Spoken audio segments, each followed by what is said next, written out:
Okay, this is going to be Chapter 1, Understanding EKGs. And Chapter 1 is going to cover the anatomy of the heart, pretty much the structure. Objectives of this chapter: you're going to need to be able to describe the chambers of the heart, which there's two levels of chambers.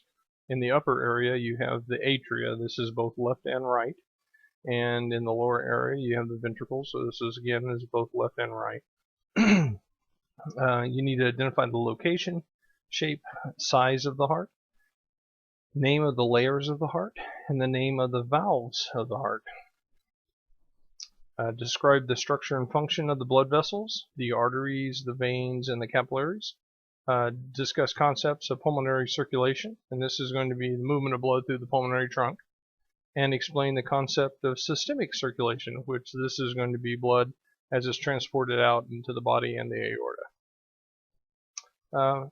First thing we're going to talk about here, the heart is a muscle. The muscle itself is called the myocardium. The heart muscle is a two-sided pump. Your right heart and your left heart do completely different jobs. The right heart pretty much pumps blood, deoxygenated blood, into the pulmonary trunk, and the left heart pumps blood, oxygenated blood, out to the body. The upper chambers are called the atria, or the atrium or atria if you're talking about them plural, and they are separated by an interatrial septum. This is going to separate left and right hearts, pretty much a fibrous tissue that are in between the two upper atrial areas.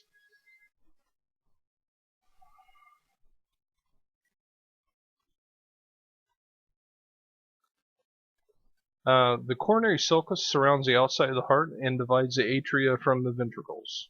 And these are going to be pretty much deep grooves as we're looking at the heart. Pictures of the heart here later. We're going to see fat-like structures that are on the outside of the heart. The atria itself, this coronary sulcus kind of separates it very nicely. The ventricles, lower chambers of the heart, they are separated by an interventricular septum. And again, this would separate the left and the right heart in the lower chambers, which are called the ventricles. Location and size of the heart. The heart is located in the center of your chest. If everyone will take notice here, this right here is the diaphragm.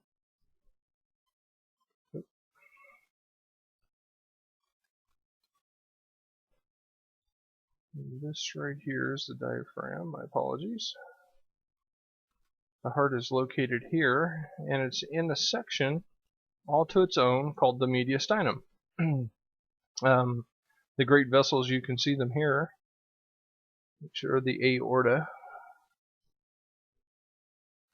This is the superior vena cava that will actually feed into the right atrium. And then you have lungs, both on the right and the left. Now, if everyone will also take note that the right side you have 3 lobes,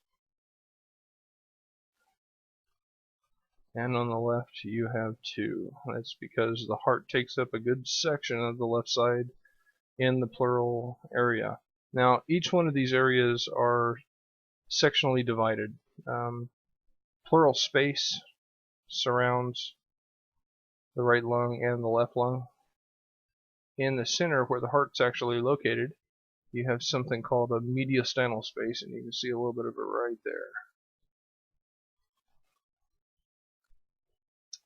there. This is the trachea here. These are ribs. And as I said before, this is the diaphragm.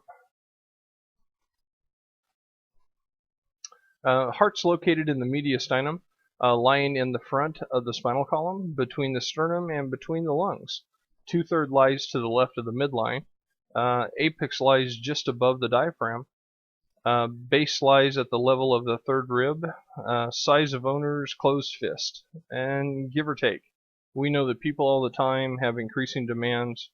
Some patients we're actually going to see this heart will be very, very large. It should be the size of a closed fist. of the patient. Now, if the patient has a big fist, then he's probably going to have a big heart.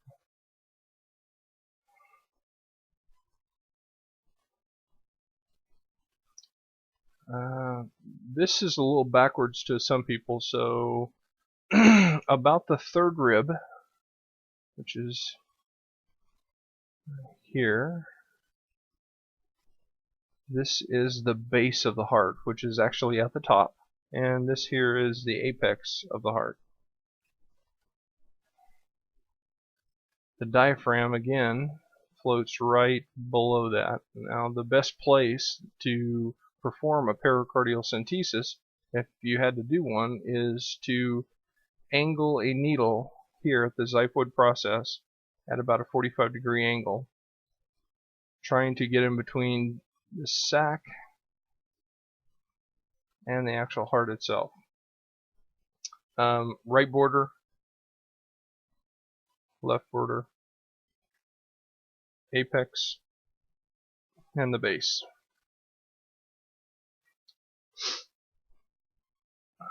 And if everyone will take note to this, this is pretty much all the structures involved. Kind of where you can see all of them at once. Now, the lungs here, left lung, right lung, the base of the heart would be here, apex is going to be here, and diaphragm is going to be there. Right side has 3 lobes, left side has 2. The layers of the heart. In the mediastinal area, we have multiple layers on this that protect the myocardium from outside structures. And take note of this area here. Pericardium, closed 2-layered sac. The parietal pericardium, tough, non-elastic, fibrous connective tissue. And the visceral pericardium, thin, serous inner layer of the pericardium. Pericarditis, inflammation of the serous pericardium. Excessive fluid in the pericardial sac is called cardiac tamponade. Condition is an extreme emergency. If we'll take note of this picture one more time here, if the pericardium becomes inflamed, it can cause something called pericarditis, which can cause irritability to this muscle tissue here.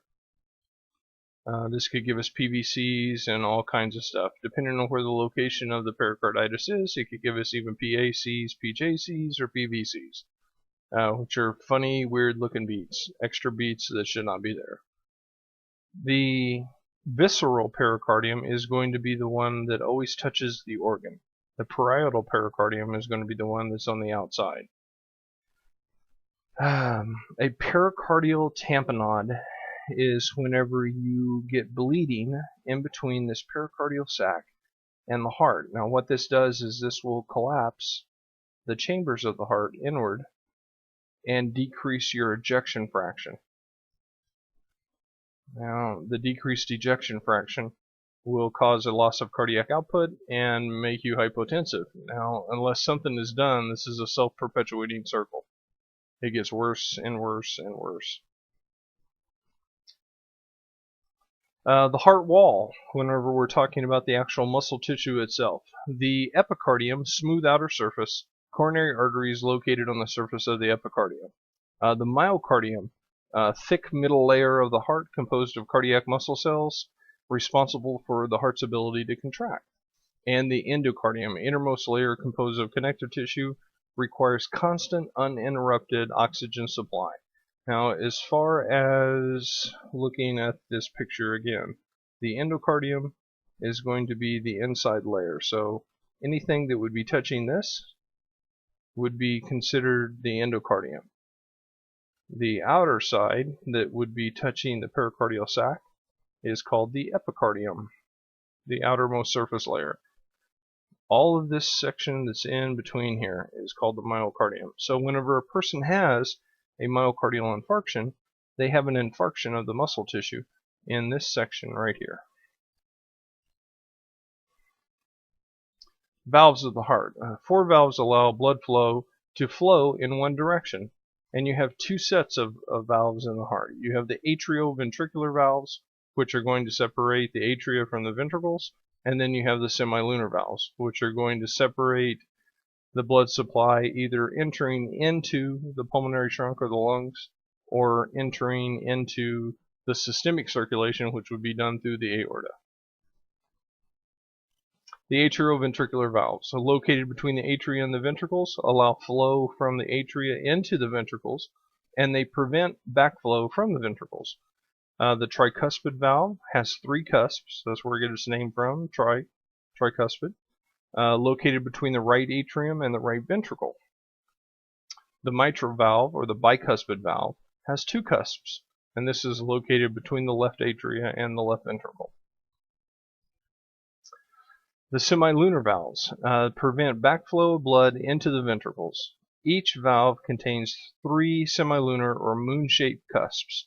The pulmonic valve, located between the right ventricle and the pulmonary artery, and the aortic valve, located between the left ventricle and the trunk of the aorta. Heart valve function. The chamber pressure governs opening and closing of the heart valves. Ventricular systole is a contraction of the ventricles. The atrioventricular valves close and the semilunar valves open. And whenever we get a picture, I'll talk you all through this. Ventricular diastole, or the relaxation of the ventricles. Atrioventricular valves are open and the semilunar valves are closed. The blood vessels. Blood vessels are the container for the fluid or blood to be carried throughout the body. We have 3 of them. We have the arteries, the veins, and the capillaries. Arteries are thick-walled and muscular. And this right here is going to be a typical artery. Function under high pressure, carry blood away from the heart. Regulates blood flow by changing in peripheral vascular resistance. Now, if everyone will take notice here, you have this section called tunica media. This section is a muscular lining that will adjust the size of the actual vessel itself. So if you're in shock or if you need more blood pressure and you get a vascular squeeze, the tunica media is what's going to clamp down and increase your blood pressure or the amount of afterload pressure in the arterial side. Arteries are large vessels and arterioles are small vessels. So whenever we start doing Mr. Blood Cell, it'll go from very large arteries like the aorta, arteries, arterioles, capillaries, and then on the other side of it we'll talk about venules and veins. Artery walls lining, we have 3 linings here. The tunica intima, which is on the innermost, this would be actually touching the blood.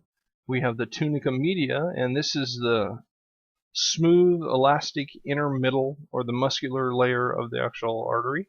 And we have the tunica adventia, which is the outermost, and it's pretty much connective. Very fibrous outermost layer of the actual artery itself.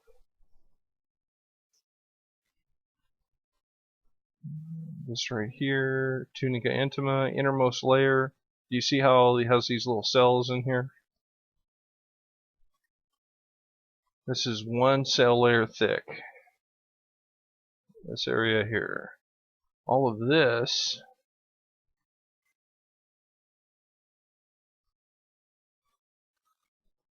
muscular layer. These 2 layers here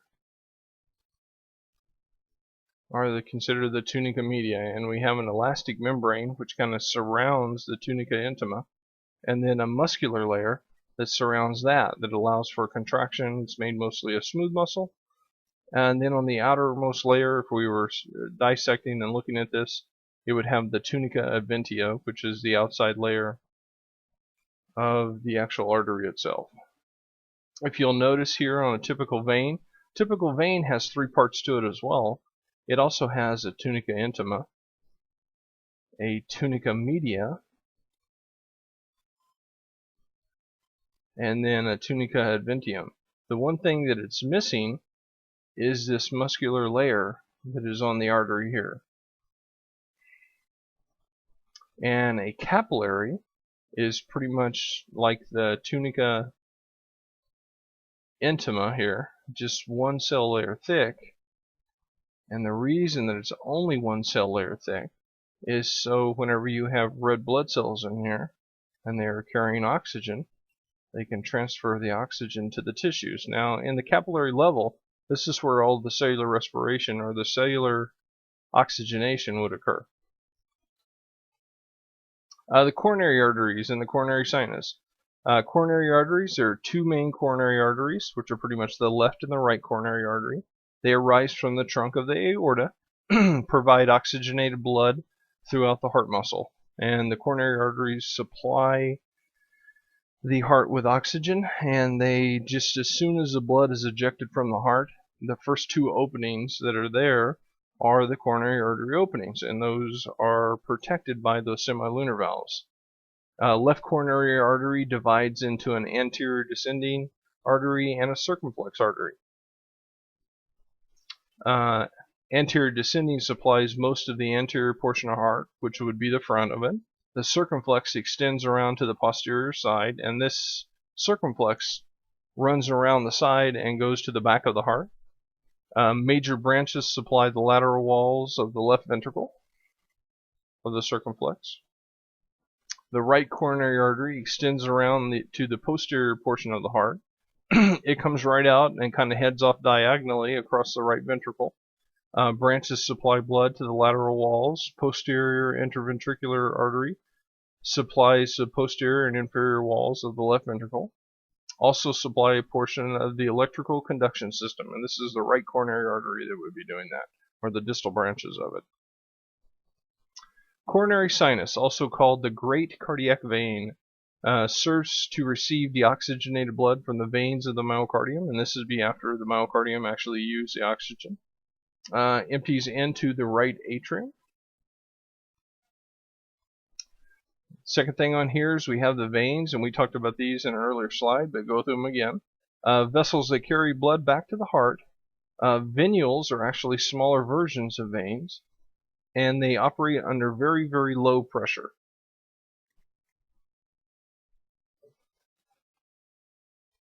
The capillaries are the tiniest blood vessels whose walls are the thinnest of all, and we had already described these earlier. These are about the size of 1 red blood cell, give or take. They'll only allow 1 red blood cell to move through them at a time. A vast majority of gas exchange occurs here. Circulation, movement through a course that leads back to the initial point, which would be the heart. And we're all connected. From whenever the blood's ejected from the left ventricle, goes into the aorta. Aorta, arteries, arterioles, capillaries, venules, veins. The superior and inferior vena cava then dump the blood back into the right atrium, and it starts all over again. So circulation here, and this is what I mean by we're all connected. Blood comes out of the aorta, goes into major arteries, will go down to the capillary level, return on the venous side into the right atrium, and then get pulled through the pulmonary trunk again. This is where your lungs are at. Get oxygenated, and do this again and again and again. These are a listing of the capillary. These are arterial connections here. An anastomosis is kind of a Y, or crossroad. This is the arterial, which is the smaller artery. So oxygenated blood would come through here and go into the capillaries.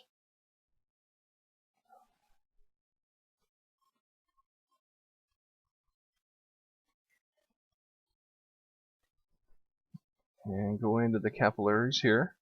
This red blood cell would then allow its oxygen off and pick up CO2 and then return in the venous supply to the heart to be oxygenated again.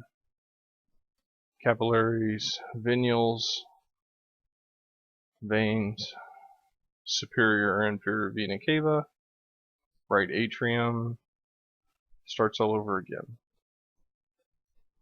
Pulmonary circulation is the blood flow between the heart and the lungs. Blood leaves the heart through the right ventricle, travels into the pulmonary artery, to the lungs, and back through the pulmonary veins to the left atrium. If everyone will notice on that, I'll go back here one step. The heart